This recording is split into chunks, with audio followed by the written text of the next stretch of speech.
Le ministère itinérant de la délivrance Bethel vous présente sur sa chaîne Mid Bethel TV l'émission Temps de vie. Temps de vie est une émission de partage, d'interaction avec vous. Au programme, des témoignages, des retraites spirituelles, des enseignements, des temps de méditation et bien d'autres encore. Suivez-nous désormais sur la chaîne Mid Bethel TV l'émission Temps de vie. Que Dieu vous bénisse. Il dit non, on va les arrêter. Il faut qu'on les arrête. Quand ils arrêtent Paul, quand ils tentent d'arrêter Paul, les gars là, ils sont toujours dans la pression. Alléluia. Voilà pourquoi vous allez voir un particularisme, une particularité au niveau des fesses. Ça Éphèse, quand vous regardez un peu plus bas, au verset 18. Ça Éphèse dans toute la Bible, dans le Nouveau Testament, où les gens qui ont fréquenté la loge sont venus se convertir. Parce qu'il y avait des gens, des collaborateurs puissants. Est-ce que vous me suivez? C'est là où ils sont venus se convertir. Ils sont venus, ils ont avoué publiquement ce qu'ils avaient fait. On a brûlé les livres de magie. Personne, aucun collaborateur ne pouvait faire ça sans la puissance du Saint-Esprit. C'est une particularité d'Éphèse, l'église d'Éphèse. Vous avez l'impression qu'il n'y a pas grand-chose à reprocher. Hein? Mais il y en a. Mais ils avaient peur d'être féodés par la ville, contrairement aux Corinthiens, que la ville a pénétré au lieu que l'évangile influence la ville. C'est bon? Donc vous avez ceux-là qui ont fait des choses extraordinaires. Et un dernier qu'on va étudier, parce qu'on va passer bientôt à la deuxième étape de ça. Un dernier qu'on va étudier, c'est Actes, chapitre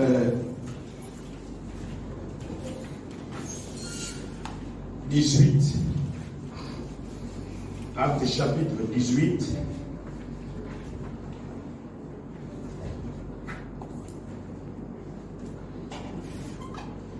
Versets 24 à 27. Et là, j'ai besoin de l'aide. Vous allez voir tout ce qu'on dit de cet homme Apollos. Apollos. Il s'agit d'un grand homme de Dieu qu'on appelle Apollos. Quelqu'un commence? Acte 18 à partir du verset 24 à 27. Un juif nommé Apollos, originaire d'Alexandrie, homme éloquent. Il est éloquent. Comme ça, hein? Oui. Ok. Oui. Et versé dans les lectures. Versé dans les Écritures. Bon. Dans les Écritures. Voilà. C'est bon. Continue. Ça sont ses caractéristiques. À Éphèse. Il était instruit dans la voie du Seigneur. Instruit. Dans la voie du Seigneur. La voie là, c'est V-E, hein? Oui. V du Seigneur. Oui. Et fervent d'esprit. Fervent d'esprit. C'est, voilà. Oui.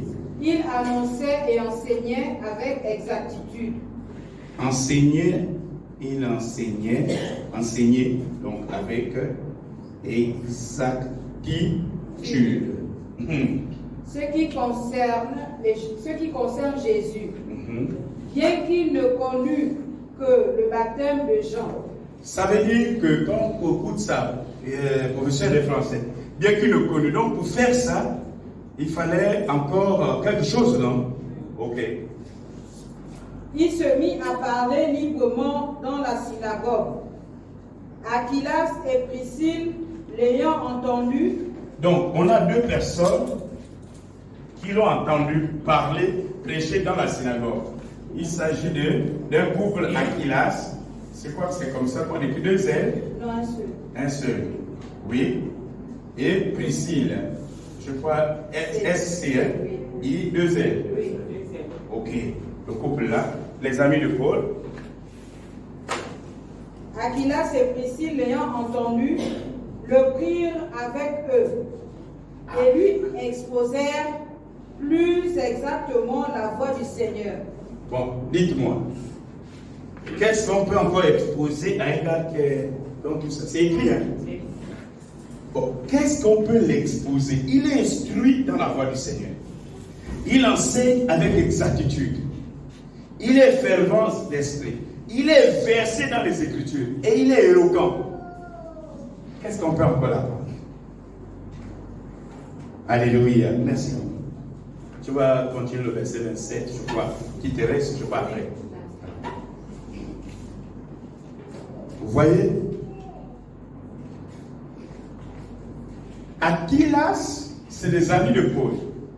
Ils ont fait l'expérience du baptême du Saint-Esprit. Ils savent que ce jeune homme peut être plus efficace pour l'œuvre de Dieu. Mais il faut qu'il passe par quelque chose. Il est éloquent, donc il cherche à convaincre. Il y a eu des divisions à Corinthe. Parce que lui, il parlait bien. Les autres avaient la doctrine. Mais lui, il était bon éloquent. Vous voyez, non? Donc il séduit, il persuade les gens par l'éloquence. Il y en a beaucoup comme ça. Alléluia. Et donc, il va le faire. Mais Aquilas l'observe. S'il n'était pas humble, il ne devait pas être dans le verset 27 que nous allons lire. Et donc, ils vont l'appeler à côté pour dire, ils vont l'exposer plus exactement ce qui concerne Dieu. Donc, le dernier verset là, c'est quoi que tu as lu là? Aquilas et Priscille l'ont pris pour. Il se mit à parler librement dans la synagogue. Aquilas et Priscille, l'ayant entendu, le prirent avec eux. Ils l'ont entendu. C'est quand même un homme de Dieu, mais il a besoin de passer par une expérience. Ils l'ont appelé. Oui, qu'est-ce qu'ils l'ont fait? Et lui exposèrent plus exactement la voie de Dieu. Plus exactement la voie de Dieu. L'humilité précède la gloire. Amen. Il y en a beaucoup qui ont du mal à être humbles. Amen. Mais il y a des signes qui ne montrent pas.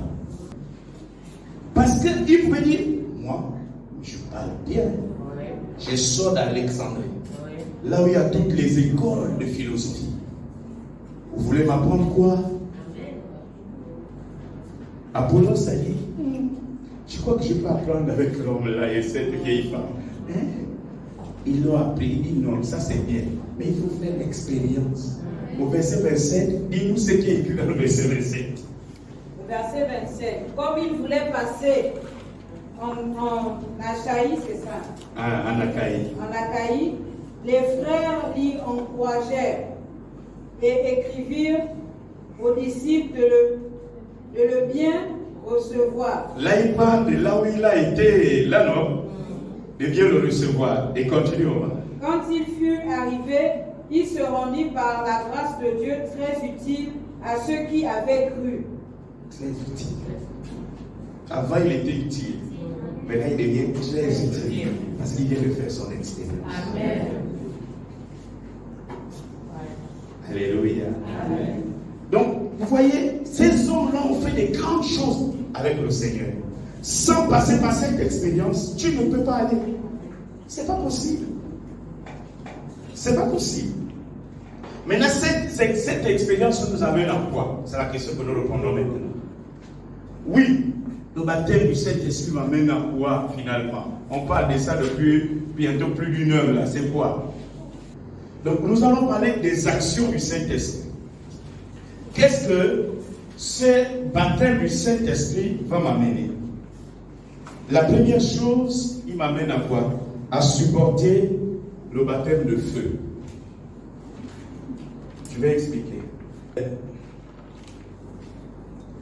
Jean le Baptiste dit, quand Jésus viendra, il va vous baptiser du Saint-Esprit et, c'est bien écrit, et de feu. Au verset 22, là, vous montez juste 2 ou 3 versets, quelques versets. Il dit, de Luc 1, bien sûr. Lorsqu'il viendra, celui-là, il dit, je ne suis pas celui qui doit le faire, je suis celui qui le précède. Mais quand il va venir, il va vous baptiser du Saint-Esprit et de feu. Alléluia. Donc il y a deux baptêmes. On n'est pas d'accord. Même dans un français terre à terre, on a affaire à deux. Le baptême du Saint-Esprit et le baptême de feu. L'un précédant l'autre. Tu ne peux pas supporter le baptême de feu si tu n'es pas baptisé du Saint-Esprit. Donc le baptême du Saint-Esprit va nous permettre de supporter le baptême de feu. Le feu, c'est la difficulté. Le feu, c'est l'opposition. Alléluia. Donc on a les difficultés. On a les oppositions. Le feu, c'est ça. Et nous allons voir comment les autres ont supporté leur baptême de feu. On va prendre deux exemples ce soir par rapport à ce premier point. Là, nous sommes dans les actions. Qu'est-ce que le baptême du Saint-Esprit m'apporte? Est-ce que vous comprenez, non? Voilà, c'est à cette question qu'on répond. Donc, le baptême du Saint-Esprit me permet de supporter le baptême de feu. Donc, de supporter les difficultés et les oppositions. Jésus est baptisé du Saint-Esprit et puis il va aller raconter son baptême de feu dans le désert. La Bible dit qu'il revint du Jourdain, n'est-ce pas? Il est rempli du Saint-Esprit. Sinon, il ne pouvait pas supporter. Après, il est parti affronter la difficulté. Quand il est revenu là-bas, Luc 4, verset 1 à 2. Donc, il avait déjà été quoi? Baptisé du Saint-Esprit. Il va aller affronter la difficulté. Quand il revient, ça a changé. La Bible dit qu'il est revêtu du Saint-Esprit. Alléluia. Parce qu'il fallait qu'il passe par son baptême de feu. C'est bon, non? Amen. Expliquer le baptême du Saint-Esprit de feu. Mais ici, là, je vous montre maintenant la pratique. Comment Jésus a supporté, a passé par son feu, son baptême de feu. Alléluia. Amen. Et quand il revient là-bas, il a une autre dimension. Il est revêtu de la puissance. C'est-à-dire que quand le diable lui dit, comment? Il dit, non, tu es un enfant. Ce que tu as fait avec moi là, j'ai déjà traversé ça. Yes. Alléluia. Amen. Il y a aussi les disciples, les apôtres qui sont passés par le baptême de feu. Dans Acte 2, verset 1 à 4, ils sont baptisés du Saint-Esprit. N'est-ce pas? Et en Acte chapitre, je crois 3, vers la fin de ce chapitre, ils traversent le feu. On les dit, c'est vous qui avez guéri le paralytique. Désormais, il ne faut plus parler de ça. Et puis, on a les résultats. C'est que en Acte chapitre 4, verset 29 à 31, 30 ou 31, il y a quelque chose qui se passe. Ils viennent de traverser leur baptême de feu. Hein? Opposition. Dit stop, vous ne parlez plus de Dieu. J'ai fait un peu ce schéma avec les étudiants. Et ici, tu es baptisé du Saint-Esprit, point A. Il arrive, il raconte la difficulté. La difficulté. Bing. Opposition. Bing. La tendance, c'est de descendre, non? Or, l'objectif, c'est qu'après l'opposition, là, tu dois évoluer. Tu dois être dans Luc 4, verset 14. N'est-ce pas? Parce que cette opposition-là, c'est ton baptême de feu. Dis quoi? Et les ayant appelés, il leur défendit absolument de parler et d'enseigner au nom de Jésus. Vos trucs là, vous avez guéri le malade là. Regardez le mauvais cœur déjà. Le gars avait un inapte, infirme depuis 40 ans. Il a 40 ans et il est paralytique de naissance. Il est guéri. Le gars dit, oui, c'est vous qui l'avez guéri. À partir de maintenant, si vous parlez de Jésus, vous allez voir. Alléluia. Ils étaient là secoués. Ils étaient en train de traverser leur baptême de feu. Et la Bible dit qu'ils ont prié Dieu là. C'est nécessaire ce que j'ai dit. Parce que beaucoup les anciens chrétiens qui sont là, pourquoi je suis venu voir? J'ai déjà fait l'expérience initiale. Mais est-ce que tu as fait l'expérience? La Bible dit, pendant qu'ils étaient bloqués, ils ont prié. Acte chapitre 4, verset 29 à 30. C'est ceux qui étaient baptisés en acte 2, là, non? La Bible dit que la place... C'est ce qu'on est en train d'expliquer depuis là, le premier point. Donc c'est le baptême, supporter l'opposition. Tu ne peux pas supporter l'opposition. Voilà pourquoi vous avez beaucoup de chrétiens. Beaucoup de chrétiens qui s'affaiblissent n'importe comment. Je vois toujours les gens. Tu n'es pas passé par ton baptême de feu et tu veux faire gna. Tu vas réussir quoi?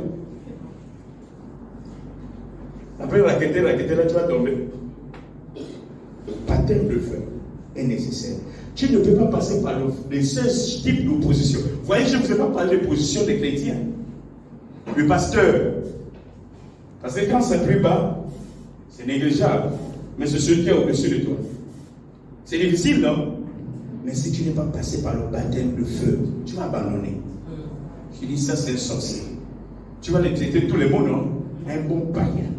C'est seulement que les gens commencent à le dire. Et ça n'évolue jamais. Parce que le baptême de feu est important. Amen. Les actions que le baptême du Saint-Esprit apporte, c'est le baptême de feu. Supporter les épreuves. Supporter les difficultés. Tu es passé par quelle épreuve, mon ami, depuis que tu es chrétien? Ne parle pas ce que tu es passé que les païens. Depuis que tu es chrétien, quelle est l'épreuve qui t'a affronté, que tu as réussi à affronter fortement? On t'a dit qu'il te reste un jour. On t'a dit comme mon fils, là, caillou des champs, caillou des sangs. Et puis les collègues viennent, non, vraiment. Non, il y a encore. Les gars qui avaient bien la mairie. C'est difficile d'entendre ça. Alléluia. Le seul point. Pourquoi nous pouvons être baptisés du Saint-Esprit? C'est pour recevoir la capacité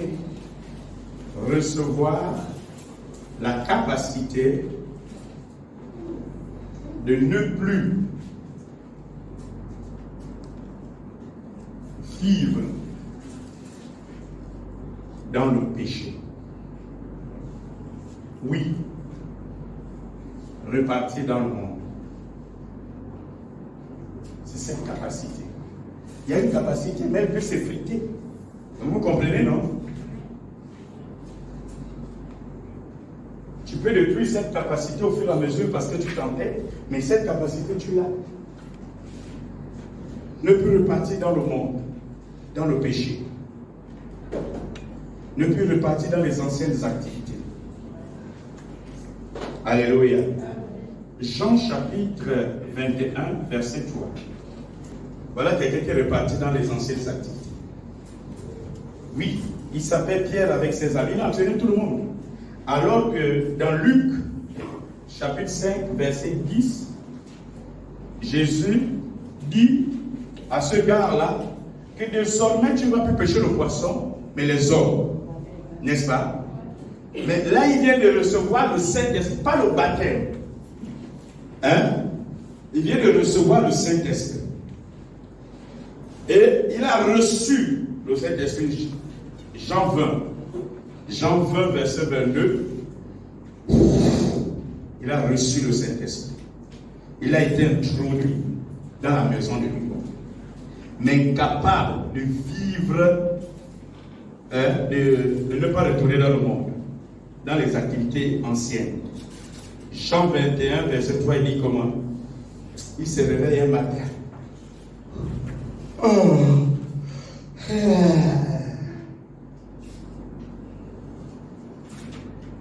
Les gars, oui. Ah, moi je vais repartir à la pêche. Qui dit ça?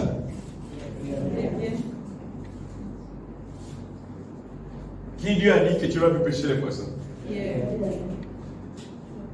Il n'a pas la capacité, il n'a pas. Et je repars des choses de Jésus, là on ne sait jamais, on a faim, Depuis on n'a pas mangé. Depuis qu'il est mort, là, il avait dit qu'il va venir gérer le trône, non? Il n'a pas la capacité de comprendre la mission du Seigneur même. Lui qui était avec nous tous les jours. Maintenant, de temps en temps, il vient. Il disparaît, on ne sait même pas où il passe ses journées, ses nuits. On est ça des jours et des jours, il apparaît. Ça va vous? C'est bien? Ah! Le trône du gars là, c'est où? Jean. Moi, je m'avais la pêche. C'est là-bas qu'il m'a appris. La Bible dit qu'ils ont péché toute la nuit. C'est où? Amen. Parce que le Seigneur, ce n'était pas leur place là. Les amis, c'est la réception. Vous allez dire, il y a des gens, comment concevoir? Là, je suis en train de faire déjà des titres pour parler du prochain point. Les points qui vont arriver. Comment quelqu'un vient de parler en langue dimanche? Ça veut dire qu'il a le baptême du Saint-Esprit, non? Lundi, il tombe dans le péché. C'est même pas en parole, mais en acte. Un problème. Ce tigre-là, je veux cette question que vous me la ressentez pendant qu'on est en train d'évoluer. Pour dire, c'est quel genre de type, ce genre de type qu'on a. Parce que c'est ce qui fait en personne que les vrais qui cherchent sont parfois dit, pourquoi je vais chercher? Ça là, c'est qui? Donc tu vois, ça peut endurcir quelqu'un. C'est pour que on doit arriver à ces interrogations, il faut les poser. Il y a moins de personnes baptisées du Saint-Esprit dans les églises. Il y a moins. Il y a plus de gens qui montrent qu'ils sont baptisés du Saint-Esprit, mais il y a moins véritablement qui sont baptisés du Saint-Esprit. Alléluia. C'est bon? Donc vous voyez, quand tu n'as pas encore reçu, dites-moi, dès qu'après acte 2, vous connaissez un Pierre ou un machin qui est réparti péché? Non. C'est fini. C'est bon? Pourquoi je vais recevoir le baptême, chercher le baptême du Saint-Esprit? C'est pour opérer dans le surnaturel. C'est-à-dire accomplir au nom de Jésus les prodiges et les miracles. C'est ça, opérer dans le surnaturel. Tu viens, nous les enfants de Dieu, les héritiers du royaume. Non, frère, il faut être héritier du royaume. Oui, quand tu seras adopté par Jésus, il n'y a pas Dieu, tu es héritier. Vraiment, le frère, c'est un bon héritier. Lui-même, il tire le diable par la queue. Vous êtes en train de me suivre? Son héritage du royaume, là, c'est quand?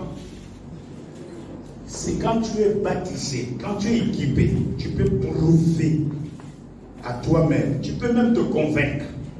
Alléluia. Et convaincre les autres que tu es fils du royaume. Alléluia. Donc, comment? C'est pour ça. Tout le monde j'ai opéré dans le surnaturel. Est-ce que tu es capable de ne plus tomber dans le péché? Est-ce que tu peux supporter des oppositions et des épreuves? C'est ça. Mais on aime ça là, ça fait le buzz, non? Oui. Hein? Voilà pourquoi vous voyez, j'ai prié pour quelqu'un, il a été guéri. C'est souvent ça, non? Yes. Ça fait le buzz. Mon ami, tu as prié pour quelqu'un. Tu nous dis que tu as le Saint-Esprit. Dans ton bureau là, tu dragues les chantes. C'est ce qu'elle passe. Il est baptisé du Saint. Il est de crier à l'église là. Mon ami, il ne faut pas jouer avec Dieu. Donc si tu opères dans le surnaturel, si tu veux opérer dans le surnaturel, recevoir la capacité de ne plus vivre dans le péché, supporter le baptême de feu, donc les épreuves, il faut chercher le baptême du Saint-Esprit. Est-ce qu'on a compris? Alléluia. Le baptême du Saint-Esprit est une aide dans la prière. Je l'ai sorti un peu, même si c'est à l'intérieur, mais je l'ai sorti. Avant d'arriver à la dernière question. Jacques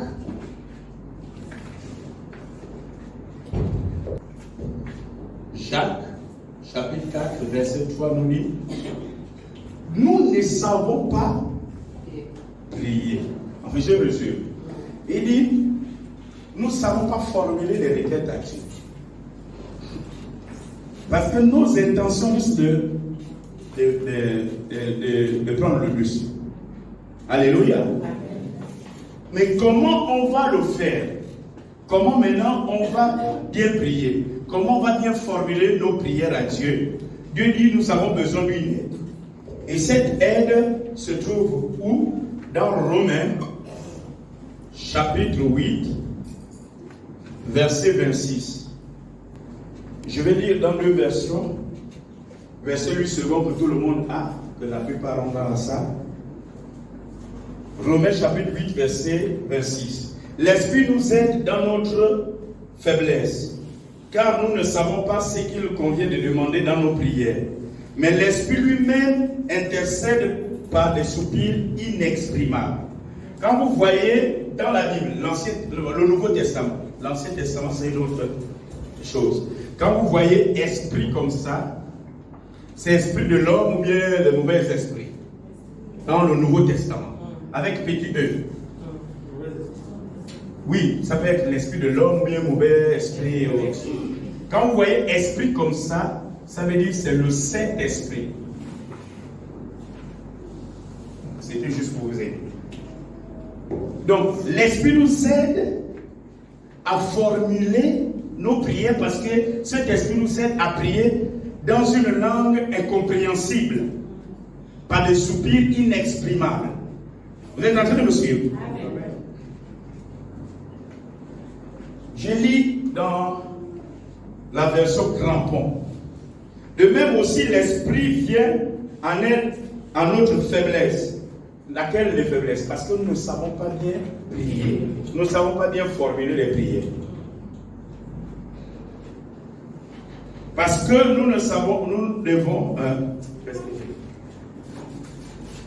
car nous ne savons pas ce que nous devons, selon nos besoins, demander dans nos prières.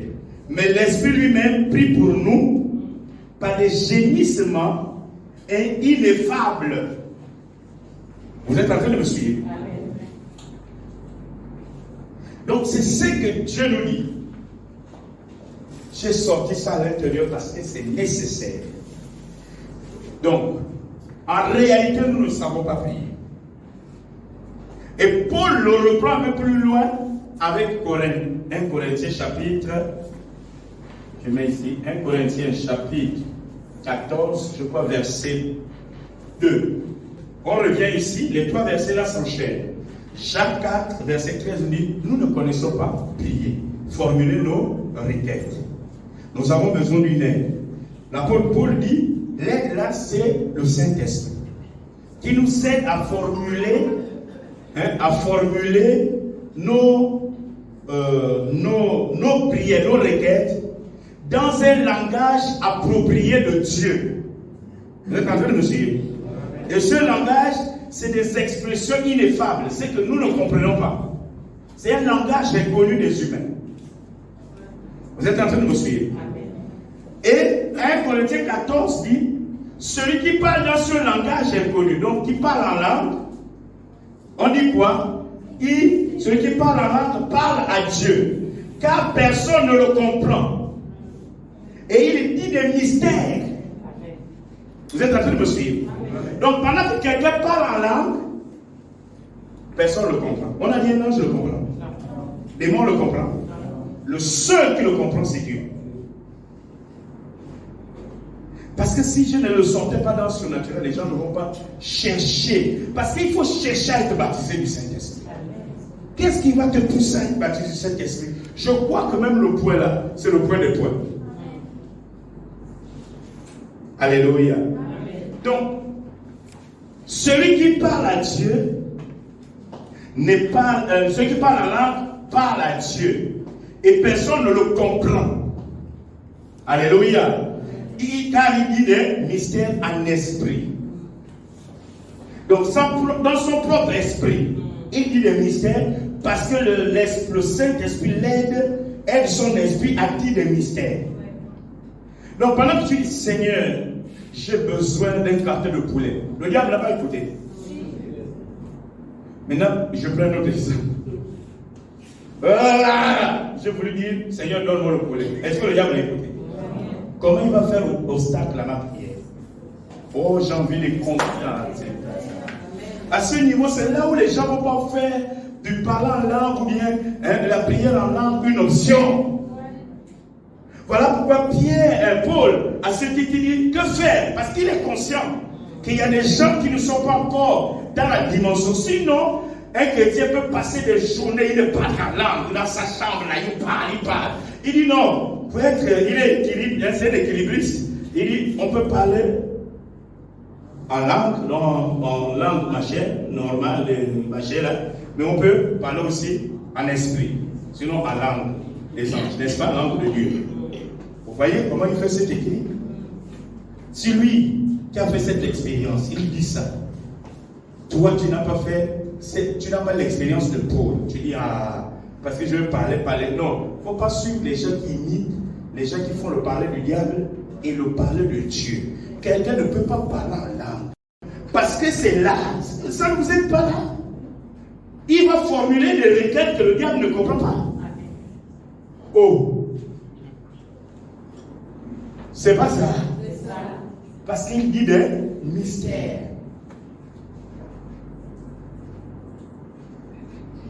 Donc, ce n'est pas une option. Donc, le baptême du Saint-Esprit n'est pas une option. Le baptême du Saint-Esprit n'est pas une option. Ces 4 points que j'appelais les actions liées au baptême du Saint-Esprit nous introduisent maintenant dans, je crois, la dernière question. Comment maintenant se passe, non, l'avant-dernière, comment se passe le baptême du Saint-Esprit avant de parler de comment on le reçoit? Comment se passe le baptême du Saint-Esprit? Merci Seigneur. Voilà ce jeune homme, un bon dessinateur, qui est là, un païen. Je vais profiter, même si on ne parle pas des dons.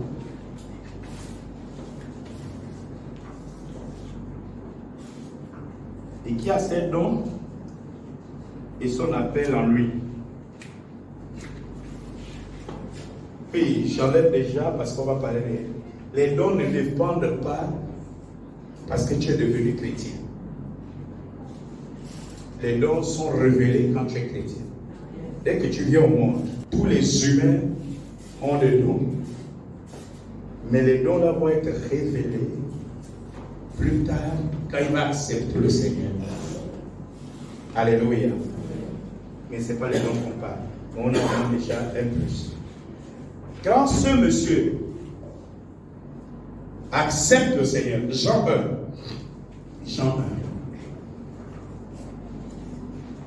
Quand ce monsieur accepte le Seigneur, Jean 1, verset 12.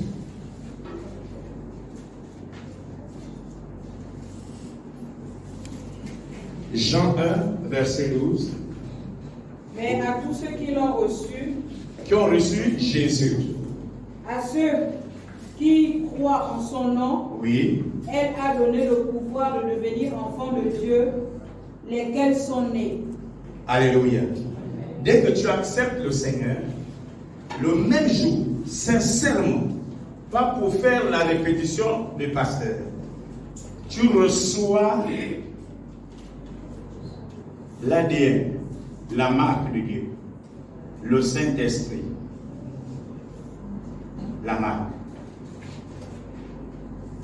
Donc, tu viens d'inscrire ton nom, ton acte de naissance. Tu es devenu chrétien. Tu es là. Vous êtes en train de me suivre. Ça là n'annule pas ta position. C'est ce que je vous ai dit dès le départ. Mais rien que ça ne peut pas te permettre d'exercer tout ce qu'on a vu là. Tu aurais du mal. Alléluia. Alléluia. Amen. Et donc, quand tu acceptes le Seigneur, c'est ça le processus du baptême. Tu as le Saint-Esprit en toi. Il souffla sur eux le Saint-Esprit. Recevez le Saint-Esprit. Jean 20, verset 22. Ils avaient reçu le Saint-Esprit, non? Mais ils n'avaient pas reçu le baptême du Saint-Esprit. C'est totalement différent. Alléluia. C'est bon? Donc, cette personne porte la sémence de Dieu.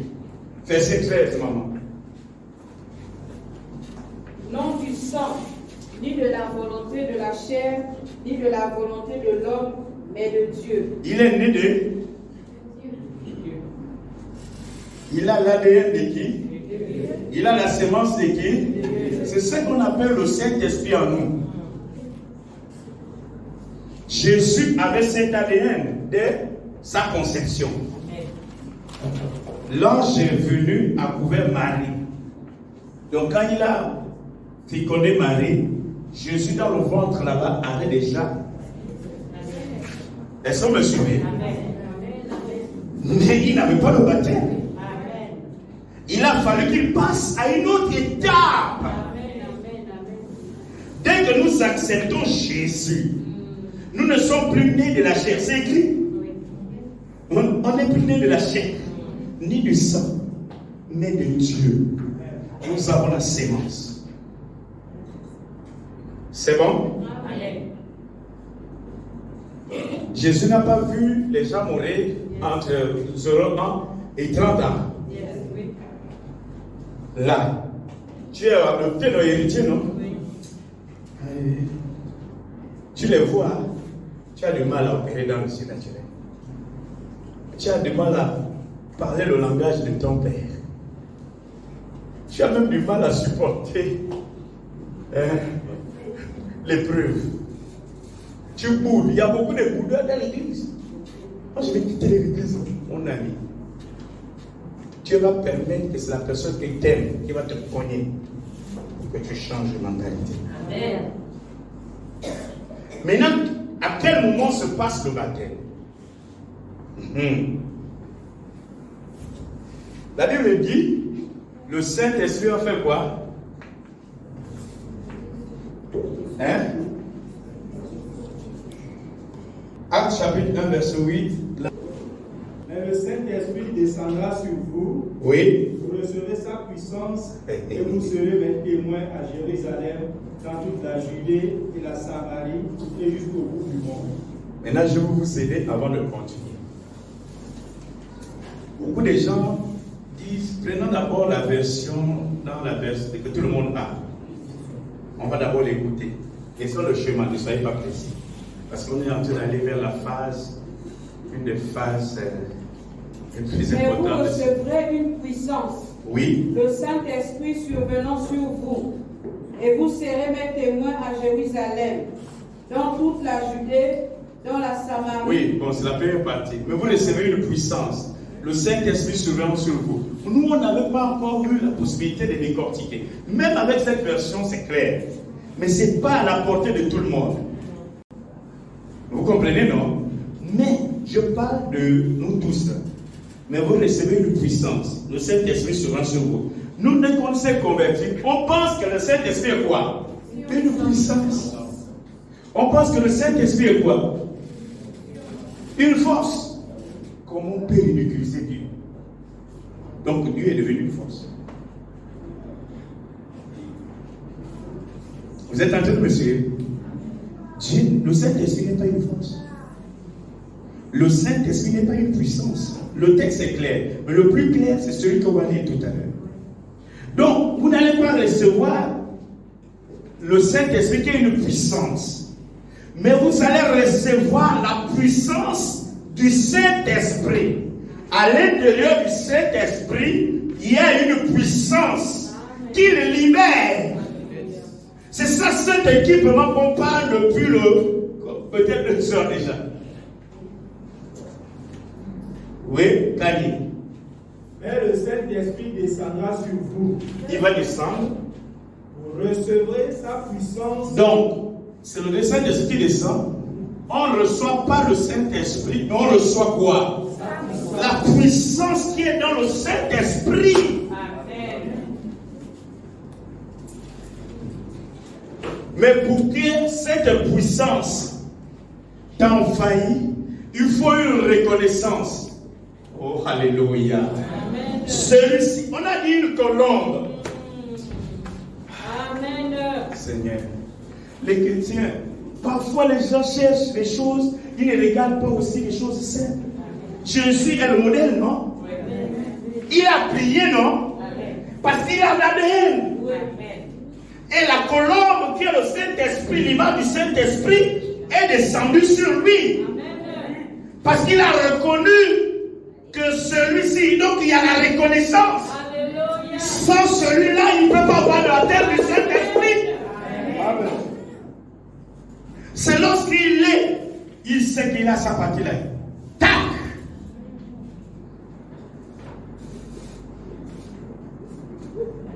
Amen. Ça, c'est la puissance. Amen.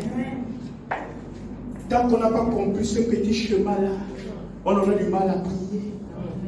On va penser, il est où la force là? Mais pour que tu penses qu'il est où, il faut que tu sois convaincu que tu gardes l'ADN. Sans l'ADN, ça va passer. Maintenant, je suis en train d'anticiper avant de parler comment on fait pour avoir. J'ai envie de répondre à deux questions que j'ai posées au départ. Et puis on a ces genres de personnes. C'est faux. On en a, non? Quand on revient, la vie ne décolle pas. Est-ce qu'il y a un problème? Non, il y a un problème. Celui-là arrive parce qu'il y a celui-là. Il y a mon ami là. Il n'est pas seul. Il est avec les autres. Il est avec les autres. Lui, il a l'ADN. Celui-là n'a pas. Celui-là a l'ADN du diable. Celui-là, il n'a pas. Lui, il arrive, ils sont ensemble. Quand il va passer à côté de celui-là, il n'est pas fait à l'image de Dieu. Il va recevoir l'émotion. Lui là. Il n'est pas baptisé, il va rouler. Mais ça, il ne va pas changer. Il n'a pas reçu la puissance. Lui là, il passe. Là, il tombe. Il va craquer. Il n'a pas reçu la puissance. Il n'a pas l'ADN. Il ne s'est pas converti. Vous êtes en train de me suivre? Maintenant, lui, c'est l'esprit supérieur, non? Hein? Il passe. Il y a un autre esprit à l'intérieur de celui-là qui est son opposé. Il n'y a pas bagarre. Pas! Lui, là, il appelle son Dieu. Et il va parler dans une langue de son Dieu. C'est presque la même chose. Parce qu'il est en train d'appeler le secours. Il roule. Il n'est pas rempli du Saint-Esprit. C'est ces deux personnes qui nous confrontent dans l'église, qui amènent la confusion dans l'église. Les vies de ces personnes ne peuvent pas changer. Et pourtant, ils roulent dans l'église. Oh, alléluia. Ils roulent dans l'église. Il tombe dans l'église. Il n'est pas converti. Il est opposé à l'Esprit de Dieu. Amen. Mais comme on n'a pas la prudence, n'est-ce pas, il est baptisé du Saint-Esprit, mon ami. Arrête ça. Baptême du Saint-Esprit, il y a un changement. Amen. De tout ce que je vous ai dit là, qui ont été baptisés du Saint-Esprit, il y a un séparé. Non, il y a deux collages. Quelqu'un peut te mentir. Je suis fils de Dieu. Mon ami, il faut me le trouver. Amen. C'est l'équipement qui nous retrouve. Et dès que tu reçois l'équipement, ta vie change. Amen. Les gens doivent voir.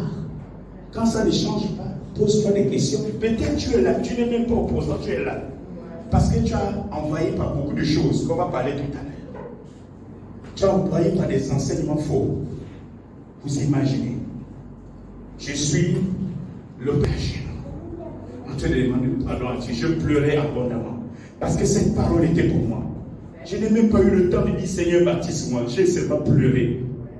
Tout d'un coup, ceux qui sont passés par là, ça arrivait. Ce jour, la vie, ma vie a complètement changé. 3 jours après, je l'ai opéré dans le surnaturel.